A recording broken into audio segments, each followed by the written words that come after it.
3, 2, 1, action. Hi guys, welcome to Smoke and Mirrors podcast. This is more like a show. What the show is about is really putting a spotlight on crew members, filmmakers in the industry, the guys that put the productions together that we love so much. Movies, TV series. We're trying to put a spotlight on the crew members that have worked on all these shows that we love. But my first guest today, he's a cinematographer, he's a DOP. He's been working in this industry for quite some time. Thank you, Philani Brown, for being here today.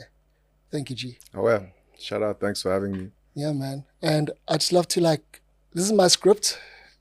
And, sometimes you leave it as coasters, as you go through the scripts, maybe sometimes you spill some tea on it, some coffee.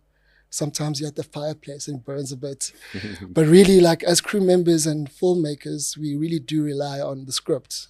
Because not only does it tell us what the show is about, but for props, it tells us what props is needed for certain scenes, camera-wise, lenses, angles is needed. Philani, before we get to your accolades, how do you read a script? Jeez, it depends on what I'm reading it for. But generally a few times. Yeah, right? Yeah. Yeah. So I'll read it once just as almost like an audience member for entertainment. And then I'll read it again for things that stand out, like what might be difficult to achieve technically. And then I'll read it again a third time for execution. All right, we've made these plans, but how exactly for the story that we're trying to tell are we going to piece it together? This is your accolades. This is what you've done. Every Other Day, winner of Best Film Shots on Top 2014, London, UK.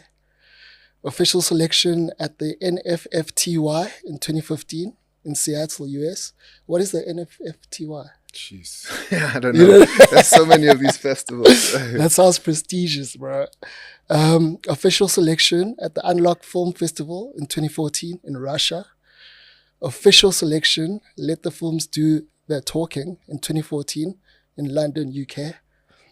Then we have The Soil live DVD, winner of Best Live DVD at the Summers. We have Minus Shot Down, winner of Best Documentary at SAFTAS, winner of Best Documentary in the Cinema for Peace Awards in Berlin, Germany. Sheesh. Winner of Audience Awards, Black Movie Film Festival, Geneva, Switzerland. You've now also worked on two shows on Amazon Prime, Abafana Ababi, Pete's Sake, and Family Rugby, which is on ETV, right? Yeah. Family and Rugby is the most recent one. It's doing a festival circuit at the moment. Oh, nice. How's that going? Have you attended? No, so I was on set during the premiere as well. Oh, I check. Yeah, we're always busy. Yeah. But it's cool. I think it represents a new direction in the voice of South African films. Yeah. I think for a long time we've been trying to copy American things. But now, in the last 5 years, there's movies that are coming out on smaller budgets, but the voice is growing. The voice is feeling more organic and authentic, and it makes me happy. That's awesome, dude. So before we get into the crux of it all, how did this start? Let's go into the beginning. My good friend Stephen Bartlett likes to, he's not my friend, manifesting. But when did you realize that you wanted to do this? You wanted to work in the film industry? How old were you? Paint us a picture of what that world was before it came to you actually studying for it. Yeah. So my dad is in the industry. He's a producer. Okay. So I was kind of born into it. It's like an arranged marriage. Yeah. You kind of look at it as. But no, I wasn't forced into it, Yeah. The first time I can remember myself kind of feeling like this is something I want to do is we were in our matric year.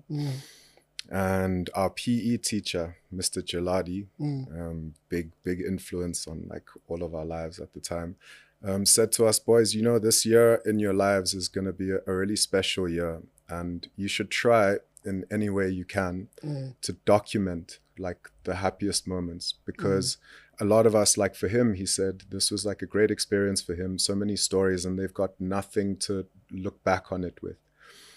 So I thought about that. It sat with me. And one day I was rummaging through the house and I bumped into an old film camera, like a 35mm Nikon A1 that belonged to my dad. Vintage. Yeah, so I loaded it with some film. Yeah, I've still got it. Sorry, as you were. Old faithful. Yeah. I loaded it with some film and I took it to school one day and I started taking pictures of all my friends and like just the things we'd get up to at break time, and, like moments, and you know, like the journey of matric. I started doing it like more and more, and I got these photos developed, and just there was something about, I chose my favorite ones out of it just for myself, you know, and there was something in that process of like just capturing this time that I spent with my friends and like looking back at these images and their reaction, like showing it to them, that made me feel like, damn, this is something I want to do. This is something that I want to take to the world, you know. And yeah, the rest was jeez, that is awesome, dude. And like, so then when it came to studies, did you speak to your parents about it? Like, okay, I actually want to study this. Like, I want to go and study film. How did they react to that? Yeah, so how did they take to it? Pretty much by the end of matric, I was also involved in a lot of drama stuff at school, like acting on stage. And, I thought I was going to be an actor, actually. So I studied, I knew I wanted to do like television and film. So I went to WITS. And part of the WITS course is that you have to do live performance in the first year. And then in the second year, they start to stream. So you do only theory in the TV school for first year, and then live performance is compulsory. And only in the second year, you get to make films. Okay. So I went to WITS, did like 6 months, I think I lost it. But the live performance aspect of it just wasn't me, you know. So the class was divided into three. The drama class was divided into 3 sort of segments. It was live performance, which was great. Voice, which was also nice, you know, and then movement. Movement was what got me. So I was like a very chubby kid growing up. And I just couldn't. I weighed like 120 kgs in this movement class. Jeez. And I couldn't keep up. Yeah. And what I really wanted to do was make films. You know? So I deregistered. Did you feel like insecure about your weight, or was it like just no, I did. I did big time. Yeah. And especially there was some complicated. Sorry to interrupt you. I remember at school you were a bit like the big guy, but you were the cool guy though. You're still cool. Like before the set work started, you were part of the cool kids. Like that. You're like, sorry, as you were. And then I wrapped cables to lose weight. But yeah, and then I started at AFTA. Yeah. The following year. We were in the same year. Yeah, we were in the same year. Yeah. It was dope. He was my nemesis at school for like the first year. I think. I was oh, like, really? Oh, this guy. Yeah, dude, because you were dating my ex, and I was like, who is this bro? I think I annoyed a lot of people. And like, but like, shame, you wouldn't have known. Like, you wouldn't have known anything. But then I think you later found out, like, yeah, I'm gonna round this guy up. But it's like it's what it was. Like first year, second year was like, I think third year we became like more like understanding of each other. I think respectful of like each other's talents as well. Exactly. You know? But like I remember it was you, Nate, Kitty. I forgot Kitty's cousin. You guys were like the cool kids at school. You guys are like everybody wanted to hang with you guys. You guys used to have like the parties and the weekend and how has like that like changed over time? Like, are you still the same person I knew back then in terms of like balancing like the party life, but also like being hardworking? Because as much as you were partying, you were like number 1 in your directing class. So like, how much of that do you still like instill in you, like the balance within work and off time? Yeah. So at some point, like in my reading all these film books and stuff, there was a passage I came across where they spoke about inspiration and how like, this is going to be a bit controversial, but like risks kind of lead to inspiration. Mm. So living your life in a way where you're able to escape from your comfort zone in whatever way leads to inspiration. And it's something that I took on at a young age. And like a lot of people would probably look at me and just be like, this guy is crazy and irresponsible. But I really wanted to like explore like the fringes of life and like what is out there and what type of person am I and what type of stories do I want to tell. And a lot of that found me in like some weird situations, but I don't regret. Me too. I don't regret any of it because honestly, it's a like, learning curve. I think to be an inspired creator, you kind of have to live an inspired life. True. So yeah, that's to answer that question. Yeah, true. So we both went to AFDA. We graduated. After I graduated, I just started working. I went to Cape Town. I was actually unemployed for like a year. Hardest year of my life. But the next year I started working for like productions where I started learning about the trade and the skills. And it was so funny how that shifted me, because I thought when I left school I'd be a director. Like, you know what I mean? Like, it's almost like that thinking of, okay, I'm a director now. I can like, and then you get there and go get me lunch, go get my coffee, go do this. It's like, it was quite a bit of a shift from the studying life. And for you, what did you do after you graduated? Like, what was like the first 2-3 years after graduation for you? Like, so, what does that look like? Straight out of AFDA, I was there. Yeah, I think you mentioned Nate. Yeah. Debza, a really good friend of mine as well. Tibbs. Shout out Tibbsa. Yeah, shout out Debza and Nate. Really dope. And Nate. So Debza I grew up with. We've been friends since we were 10 years old. Since 10? Yeah.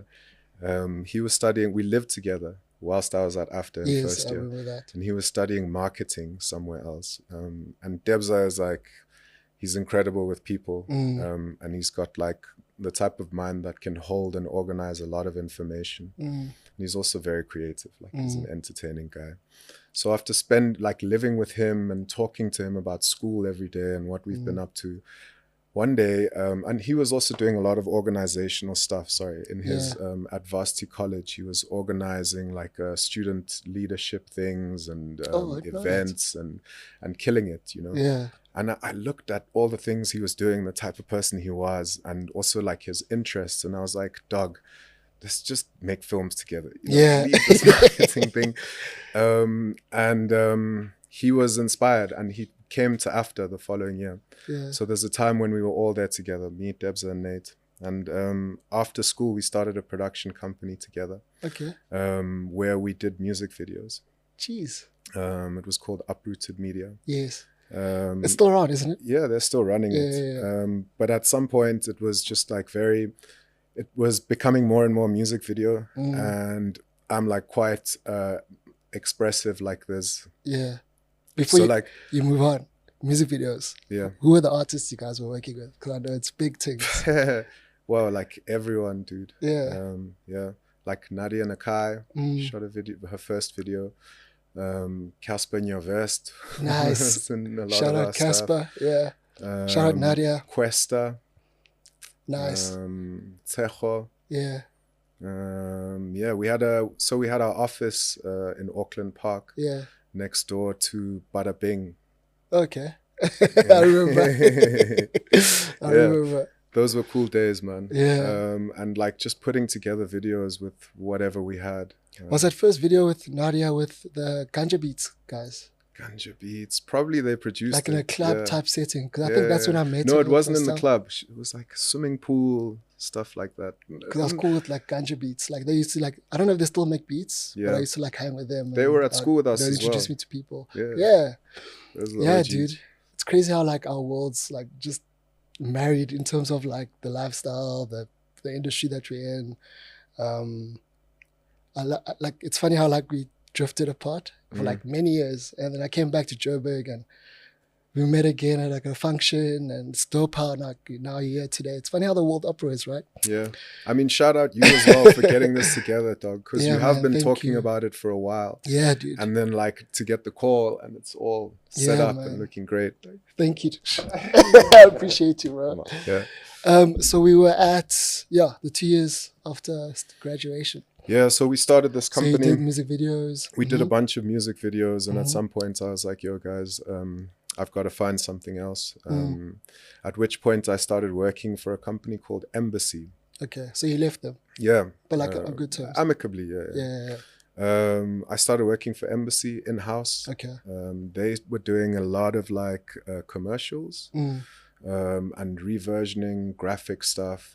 Basically like advertising production 360 production company. Okay. With Peter van Jasveld and Kieran Ahrens. Okay, I know those names. Amazing dudes. Yeah. Amazing dudes. I think the company is now called More Global. Okay. They're still doing cool stuff. So they've expanded and stuff. Yeah, but cool company culture, man.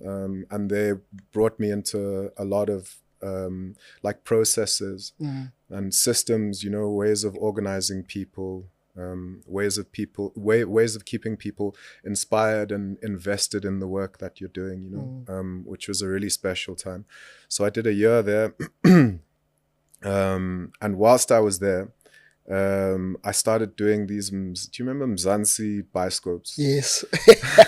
So it was the time when they first started. Yeah. And I would take unpaid leave from Embassy to go and shoot these the Bioskops, yeah, and then come back. And after I did like 3 of those in the year, and they came out quite cool. That's cool. With Tabani Mbata. Tabani Mbata, I know that name. Tulani, sorry. Yeah. Tulani Mbata. Okay. Yeah, Tulani Mbata. Yeah. Crazy guy. Shout out Tulani for giving me that break. Yeah, sounds familiar. Cool, I don't know if I worked it. Yeah. So yeah, I did a few of those. And then I hooked up with God. What? I'm forgetting his name. Oh man. Oh fuck. It'll come to you. Wait, I gotta look it up because he's really. Yeah. Sorry. Nah, take your time, bro. I think it's important to name these people because they're part of the journey and they're part of the building blocks of who we become. Nadia, take your time, bro. Find those. In the meantime, I want to shout out this studio. Thank you for all of this. Thank you for putting my vision to life. Like, it's funny how something can be in your mind and like it becomes tangible and then all of a sudden it becomes real. That is crazy to me. I want to thank God for the vision like years ago. And just, I was so scared doing this, bro. But like now that I'm doing it, I feel much better. Don't know if you could tell, I was a bit nervous in the beginning, but I'm here now. Brah! Have you found that name yet, bruh? Shout out you, man. Uzanenkosi. Okay, bet. Uzanenkosi. Wait, I gotta get his full Uzanenkosi. Yeah.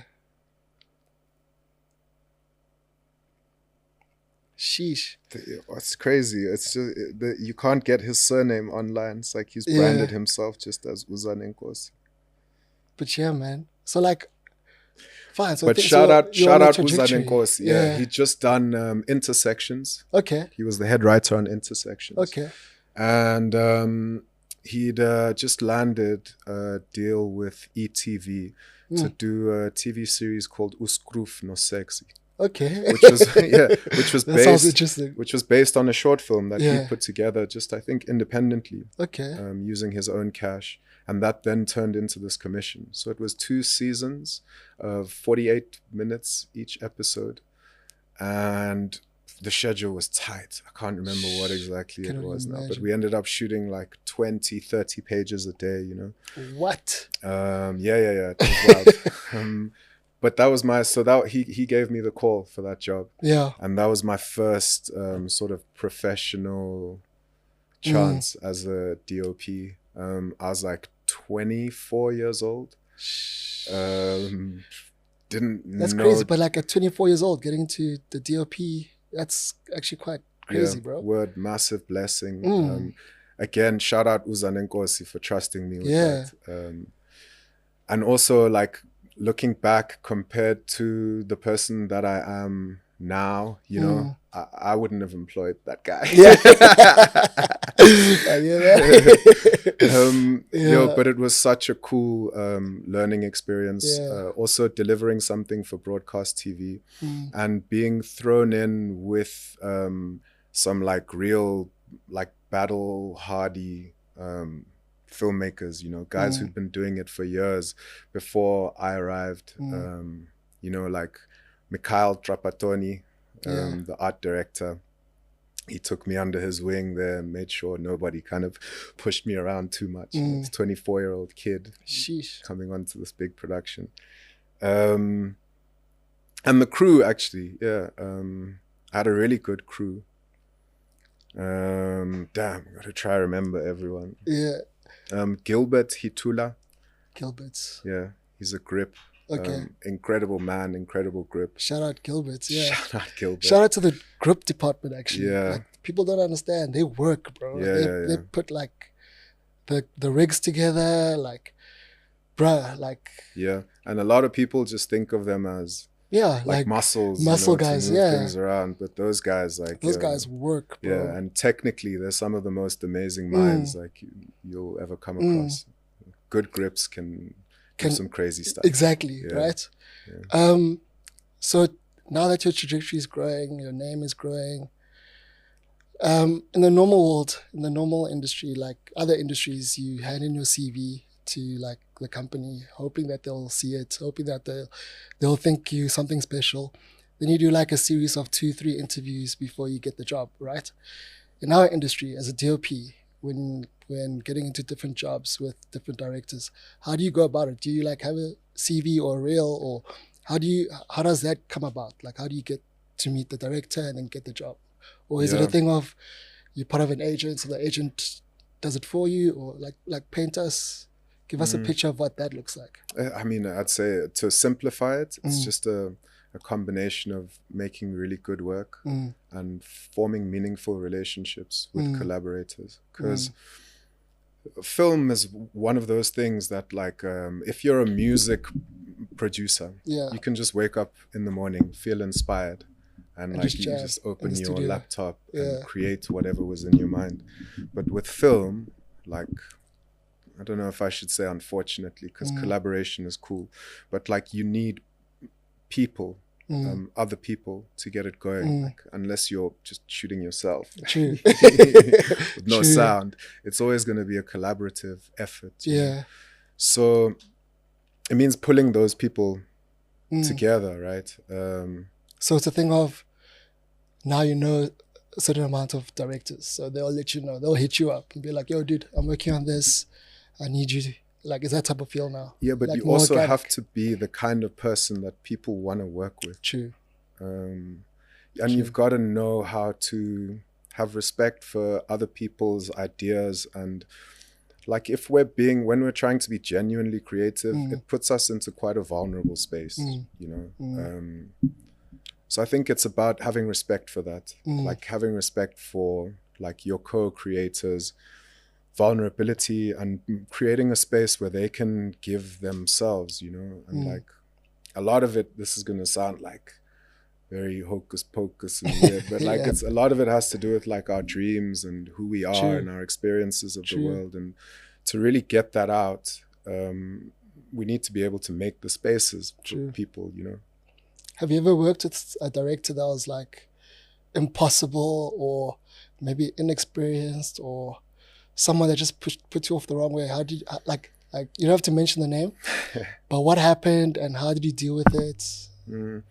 So I think I'm not like anyone specifically, but I'll talk about like a trait that I see in directors, which is like overcomplicating it, you know? We all dream. Facts. And like in a lot of ways, this is an extension of like how we dream. And I think when people try and infuse too many metaphors and just like let the ego get to them and the kind of like idea of this role and the leadership. And the only, I'll say it in Zulu, but dawa is cool. and it makes it difficult because as filmmakers, like we're there to express your vision, you know. Especially like when there's a script and there's a Bible, like in the film industry, you have a Bible that has all the props, all the nitty-gritties of the script that's needed for each scene. It's like a thick like treatment. We call that a Bible in the industry. Yeah. So based off that, you have like a script and you have a Bible that's everyone is like planned for. Everyone is set. Everyone's ready to go.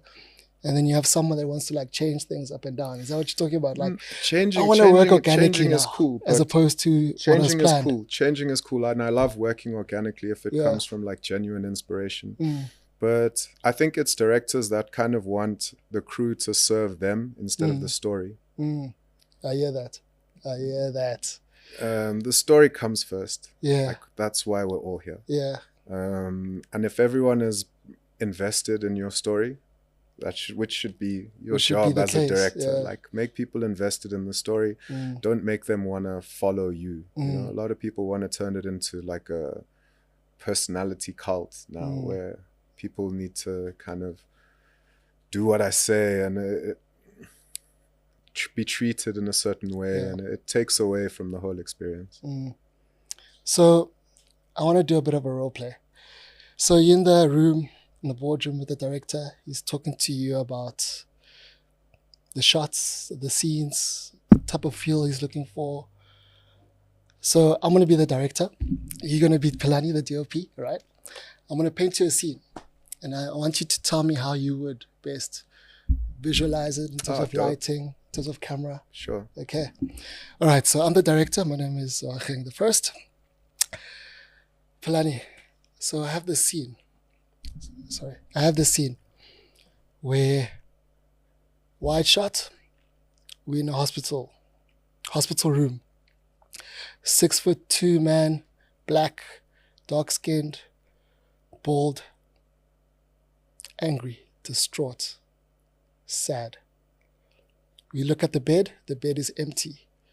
We have a flashback of his wife. She was there the night before with the doctor, hand in hand with her. And we don't hear what they say, but we know that it's a chronic disease. She's terminal disease, or rather, and that she has a few months to live.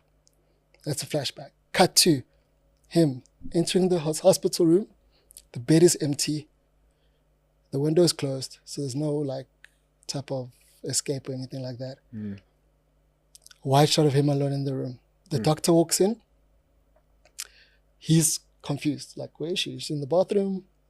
He just looks at him. Where is my wife? Where is my wife? Putting my best acting on. The doctor is confused. He's like, I don't know. I'll go have a look at the papers. I'll go look at the documents. I'm not sure. Maybe she discharged herself. Leaves the room. We go back to the wide. We see him alone in the room. Rushes out. Cut to the theme music. How would you... That's beautiful, dude. Like it moved me. And that's just the start of the movie. I just thought that off the top of the dome. Dope.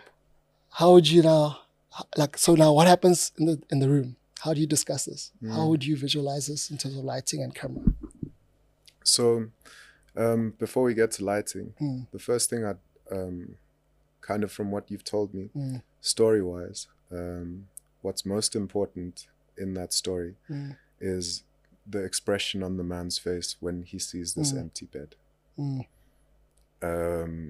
So that's what everything kind of builds towards and past. Makes sense, yeah. And I would want that shot to be soft, like gentle, so that we see his eyes clearly. And I'd want the background to be very shallow. I'd want to isolate him in the frame. And then I'd want it to feel kind of contrasty. I would want it to, the light and dark and like some checkerboard lighting in the scene, just to create like a bit of somberness. Sheesh, and I'm visualizing this as he's saying it. Like, bro, it looks crazy. Yeah. And then also the wide shot that you described. I think I would like center frame the guy. Obviously, everything I'm saying is like open to interpretation. Yes, this is just my course. knee-jerk reactions. Of course. I would center frame him and put the bed also in like a powerful spot in the composition and see it from behind him, like the reveal of the empty bed, just to elevate the moment. A lot of it also is not like mathematical. You know? It's not. A lot of it is intuitive. So based on films that I've seen and how I reacted to them, and my own life experience, like what did those, I mean, I haven't been in those exact kind of situations, but anything close to that I've been in, how did that feel to me?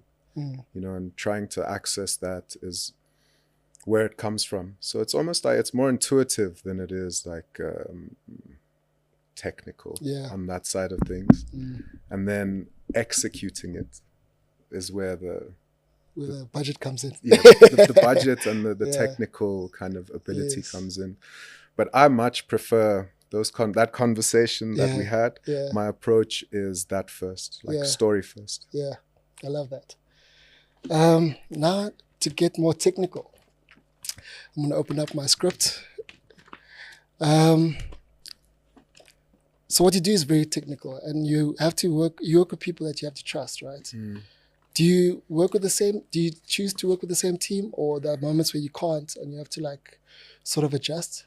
How do you adjust to like a new team versus a team that you know are like capable and competent?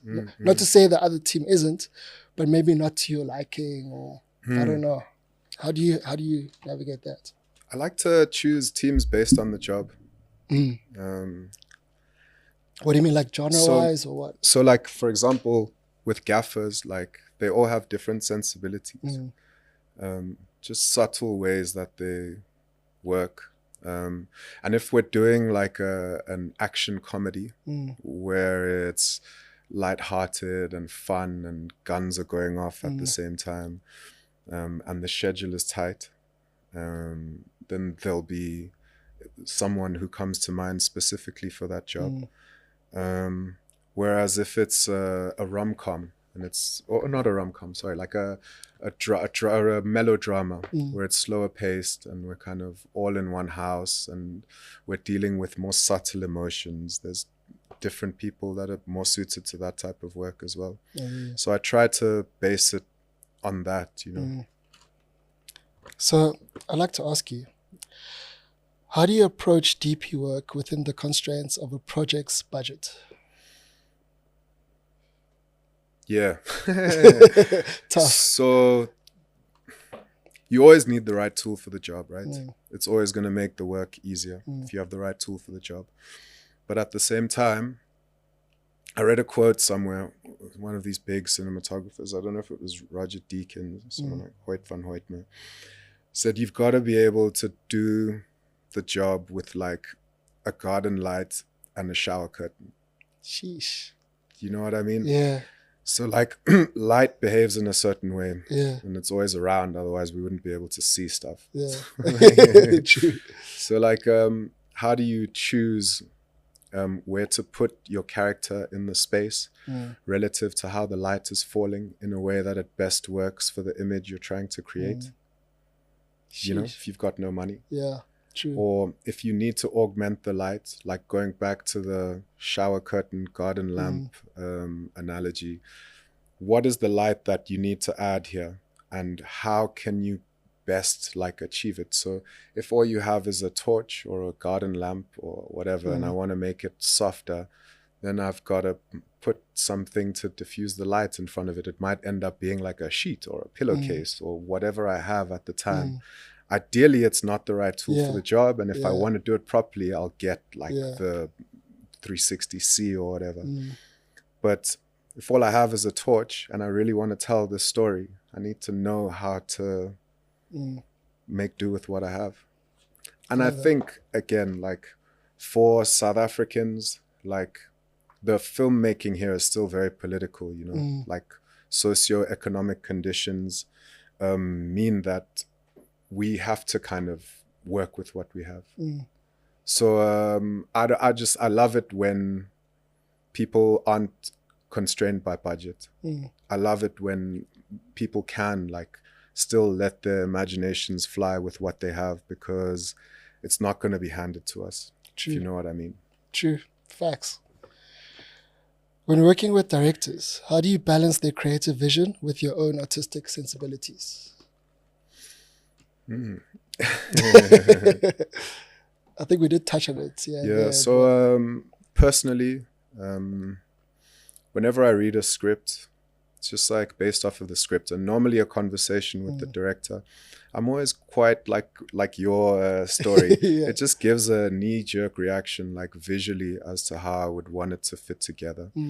So I kind of like to take the lead in that aspect of things. There are directors that are like quite strong visually, and they already come with frames that they have in mind, and then it's up to me to kind of make that happen or elevate it. Like Kent Andreasen, he's a photographer, director. Okay. Loved Shout that out experience. Kent. Yeah. Shout out Kent. But then there's also directors who are just really good at performance. Like, and they can let me take the lead in that visual kind of aspect, and they focus on getting that performance out of the actors. And they have to trust me as well, like to take the lead visually, you know. So, Thomas Gumede.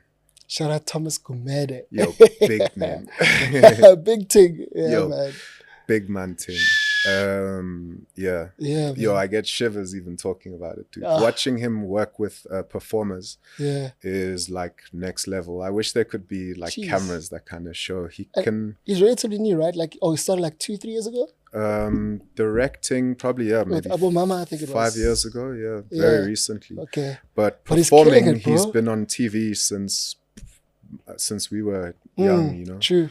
And so he's got it's a life we live. He's got a knack for performance and communicating with actors, like something I've never seen, and story as well. Like holding story as the lead for all of that and bringing everybody on board. It's like savant level. Thomas Gumede, please, bro. I'd love you for you to sit on that chair. Yeah. Please, man. Shout out. Shout out Thomas. Yeah. What challenges have you encountered while shooting in difficult or challenging environments? It's always... Rather tell us, what is your most difficult and challenging environment? Most difficult and challenging. And how did you handle that? Where were you? What is the location? What is the weather like? What is going on? So to be honest with you, I don't think it's got more challenging than Uskruf No Sex. Really? That first job, yeah. Tell us. Give us the tea, bruv. It's just long hours. Yeah. Tiny budget at the time. And massive expectations. By long hours, you mean 14, 16-hour days? Yeah. That would happen often. And also 6-day weeks. Sheesh. Yeah, so like 3 months in, you kind of, wherever you sit, if your body feels like it's resting, like your eyes. You have to get up. Yeah. It was a crazy experience. Yeah, I know that feeling. Yeah, just like your body on the line, and also a lot of uncertainty, man. I don't know, I heard somebody speak about, this is far analogy, but talking about like boxers, right? And how, like, if somebody's been boxing their whole life and you get into the ring with them, just the movements of like hitting and not getting hit for them are well rehearsed. You know? I lost what were we speaking about? The challenging, the difficult environments. Oh yeah, I remember now. So like for them, those movements are well rehearsed, right? So like imagine learning how to tie your shoes. Yeah. Right? Or eating with chopsticks. Yeah. Or like learning how to drive. Yeah. They're complicated tasks actually. Yes, like learning true. how to do them until you get proficient. And then it's like, this just happens almost without me having to think about it too much. So it's the same with filmmaking. Like in the beginning, it's shaky because you have to you're almost like learning how to move in this world and like with these people. I hear that. But once you get it, once you've done enough reps, it becomes like tying your shoes, and then you can really creatively express yourself, and it gets exciting. I love that, bro. Given, sorry, I asked that. When collaborating with other members of a production team, what are your expectations for communication and collaboration? So, the South African industry. So, like, I've had like the fortune of working with international crews, right? And one thing I've noticed in the South African industry, I don't know if it's like a historical thing or because like budgets are tight or whatever, but people are not gentle enough with each other. They're not, especially on set, eh? Nah, and in Joburg. But like back in the day, it used to be like boot camp, bro. Like I think it used to be more violent even back in the day. In the back of the people would box truck, like during lunch. Going down. Yeah.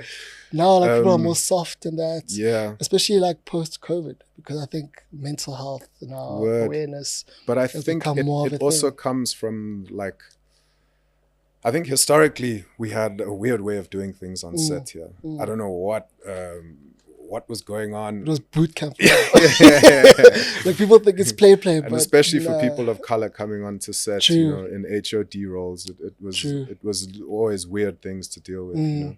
And I think that culture kind of held on in a way on set.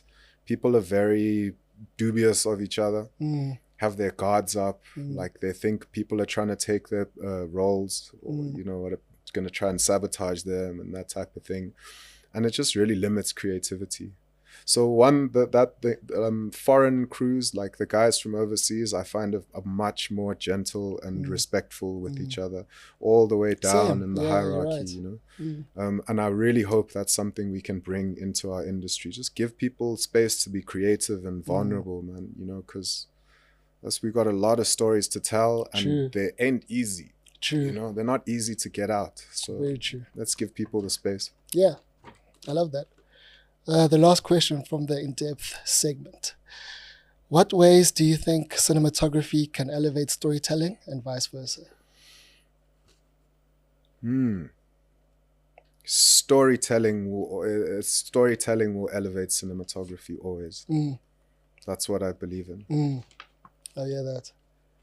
Story will elevate cinematography. If you're really true to the story, and you really let the story hit home, you try apply yourself personally to it as well. What does the story mean to me?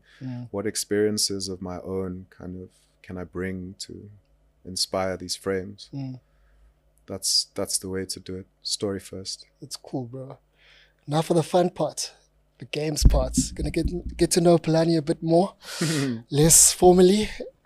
I'm gonna ask you some questions, movie questions. See what you would choose. Let's get to your character. Let's sort of see what we don't know. If you could star in any movie, what would it be, and what character would you play? Interesting. By the way, I'll play this game once we reach 20,000 subs. 20,000 subs, guys. It's coming. So next week. Give it up. 20,000 subs. I'll answer these questions. Not before then. So please, South Africa, please. But as you were, Philani. I'll go Lucky Gunene in Jerusalem. Jeez. Oh, for real? Yeah. I actually love Jerusalem. It's so good. I've lived in the city like for the past 8 years. Yeah. So I watch it like move. I wasn't expecting that. Yeah. And just the idea of Lucky Gunene. And why? What why he stood for. Yeah. And just the idea of like organizing people, man. Yeah. Like, even if it's on a gangster level. Yeah. I'll think of the word gangster, I'm like, this is a person who is like a specialist in getting gangs of people together to achieve whatever it is. Yeah. Despite whatever's happening socio-economically or whatever. But like, if we come together around a purpose, we can achieve it. Yeah. And I love that spirit. I love that. That's cool. Which movie soundtrack would you choose for the soundtrack of your life? Deep. Could be a TV series. Okay, I'll open it up. It's a little bit out. You know what? I'm going to say Pirates of the Caribbean. Sheesh, okay. Johnny Depp and them. Yeah, man. Life's always got to be an adventure. Yeah. Like I said, inspiration comes from taking risks. Yeah. Doesn't mean like putting yourself in danger or putting other people in danger, but just get out of your comfort zone, man. Explore the world. Okay. What is your favorite movie to watch over and over again, and why? Snatch. I love Snatch. Yes, it's Brad Pitt and that accent, bro. Yeah, it's just so well put together as a piece of entertainment. Yeah, dude. And like the dag. Yeah, like dags. Dags. Tyrone. When you reverse, things tend to come from behind you. Nah, that was a movie. Okay. If you could have dinner with any movie character, living or dead, who would you choose? Does it have to be a character? Has to be a character. Can I not say like Guy Ritchie? Oh, you can say Guy Ritchie. Okay, directors Guy Ritchie. Yeah, I'd love to pick his brain, man. Guy Ritchie for I saw the Joe Rogan podcast, Be the Master of Your Own Kingdom. Yeah. Like, I love the way that guy thinks, man. And he's there with the suit on. I watched that as How well. weird. Like, he's like, this is man my battle is armor. a gentleman. Like, I just want to pick his brain. Like, Yeah, man. Find Guy out what's Ritchie. going on in there. Yeah, for real. Okay, no, I'll give you that. Sorry, over here. What movie quote always makes you laugh or cry?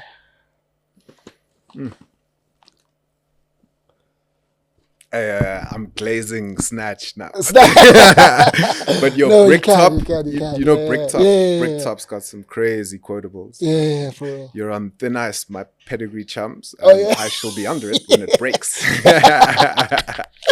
Love that, dude. Yeah. What's it? If you could see one movie again for the first time, what would it be and why? Again, like a little bit left field, but Coming to America. Yeah. Me too. Bro. Me too, like, actually. Like the way they get there.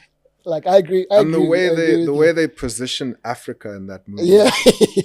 It's like, you know, Africa's at the top. Yeah. Zamunda's Right? at the top. Yeah. Everything And else is like even New York beneath. is under Zamunda.